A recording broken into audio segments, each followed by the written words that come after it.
My one hope today is that I can be a source of some inspiration. I'm going to address my remarks to anybody who's ever felt inferior or felt disadvantaged, felt screwed by life. This is a speech for the quad. Well, I was on television by the time I was 19 years old. And in 1986, I launched my own television show with a relentless determination to succeed. At first, I was nervous about the competition, and then I became my own competition, raising the bar every year, pushing myself as hard as I knew. Sound familiar to anybody here? Eventually, we did make it to the top, and we stayed there for 25 years. The Oprah Winfrey Show was #1 in our time slot for 21 years. And I have to tell you, I became pretty comfortable with that level of success. But a few years ago, I decided, as you will at some point, that it was time to recalculate, find new territory, break new ground. So I ended the show and launched OWN, the Oprah Winfrey Network. 1 year later, after launching OWN, nearly every media outlet had proclaimed that my new venture was a flop. Not just a flop, but a big, bold flop, they call it. I can still remember the day I opened up USA Today and read the headline, "Oprah not quite standing on her own." It really was, this time last year, the worst period in my professional life. I was stressed and I was frustrated, and quite frankly, I was embarrassed. It doesn't matter how far you might rise. At some point, you are bound to stumble, because if you're constantly doing what we do, raising the bar, if you are constantly pushing yourself higher, the law of averages, not to mention the myth of Icarus, predicts that you will at some point fall. And when you do, I want you to know this, remember this: there is no such thing as failure. Failure is just life trying to move us in another direction. Now, when you're down there in the hole, it looks like failure. So this past year, I had to spoon feed those words to myself. And when you're down in the hole, when that moment comes, it's really okay to feel bad for a little while. Give yourself time to mourn what you think you may have lost.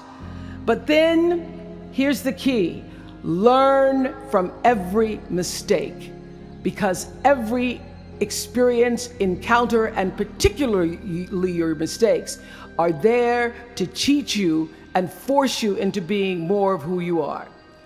And then figure out what is the next right move. And the key to life is to develop an internal, moral, emotional GPS that can tell you which way to go. But the challenge of life, I have found, is to build a resume that doesn't simply tell a story about what you want to be, but it's a story about who you want to be. It's a resume that doesn't just tell a story about what you want to accomplish, but why. A story that's not just a collection of titles and positions, but a story that's really about your purpose. Because when you inevitably stumble and find yourself stuck in a hole, that is the story that will get you out. What is your true calling? What is your dharma? What is your purpose? For me, that discovery came in 1994 when I interviewed a little girl who had decided to collect pocket change in order to help other people in need. She raised $1,000 all by herself, and I thought, well, if that little 9-year-old girl with a bucket and a big heart could do that, I wonder what I could do. So I asked for our viewers to take up their own change collection, and in 1 month, just from pennies and nickels and dimes, we raised more than $3 million that we used to send one student from every state in the United States to college. And Together, we built 55 schools in 12 different countries and restored nearly 300 homes that were devastated by Hurricanes Rita and Katrina. So the Angel Network, I've been on the air for a long time, but it was the Angel Network that actually focused my internal GPS. It helped me to decide that I wasn't just gonna be on TV every day, but that the goal of my shows, my interviews, my business, my philanthropy, all of it, whatever ventures I might pursue, would be to make clear that what unites us is ultimately far more redeeming and compelling than anything that separates me.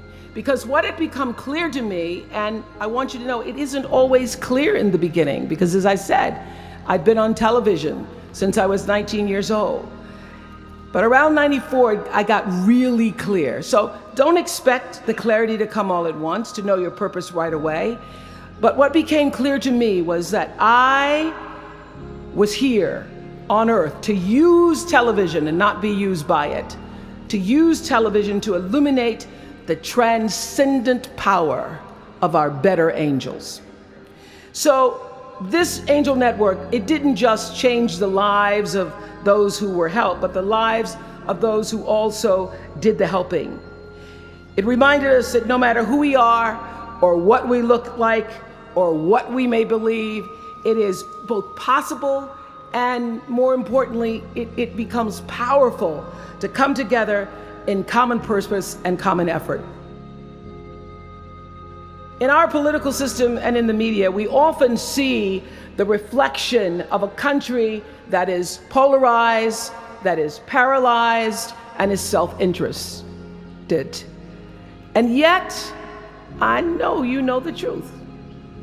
We all know that we are better than the cynicism and the pessimism that is regurgitated throughout Washington and the 24-hour cable news cycle. We understand that the vast majority of people in this country believe in stronger background checks because they realize that we can uphold the Second Amendment and also reduce the violence that is robbing us of our children. And we understand that most Americans believe in a clear path to citizenship for the 12 million undocumented immigrants who reside in this country, because it's possible to both enforce our laws and at the same time embrace the words on the Statue of Liberty that have welcomed generations of huddled masses to our shores. We can do both.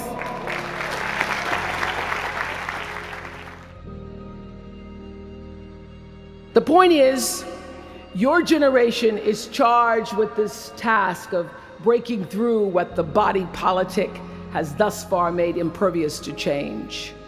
Each of you has been blessed with this enormous opportunity of attending this prestigious school. You now have a chance to better your life, the lives of your neighbors, and also the life of our country. When you do that, let me tell you what I know for sure. That's when your story gets really good. Maya Angelou always says, when you learn, teach. When you get, give. That, my friends, is what gives your story purpose and meaning. So you all have the power in your own way to develop your own Angel Network. And in doing so, your class will be armed with more tools of influence and empowerment than any other generation in history. I did it in an analog world. I was blessed with a platform that at its height reached nearly 20 million viewers a day. Now here in a world of Twitter and Facebook and YouTube and Tumblr, you can reach billions in just seconds. I know you all understand better than most that real progress requires an authentic way of being, honesty, and above all, empathy. I have to say that the single most important lesson I learned in 25 years talking every single day to people was that there's a common denominator in our human experience. Most of us, I tell you, we don't want to be divided. What we want, the common denominator that I found in every single interview, is we want to be validated. We want to be understood. I've done over 35,000 interviews in my career. And as soon as that camera shuts off, everyone always turns to me and inevitably in their own way asks this question: was that okay? I heard it from President Bush. I heard it from President Obama. I've heard it from heroes and from housewives. I've heard it from victims and perpetrators of crimes. I even heard it from Beyonce and all of her Beyonce-ness. She finishes performing, hands me the microphone and says, "Was that okay?"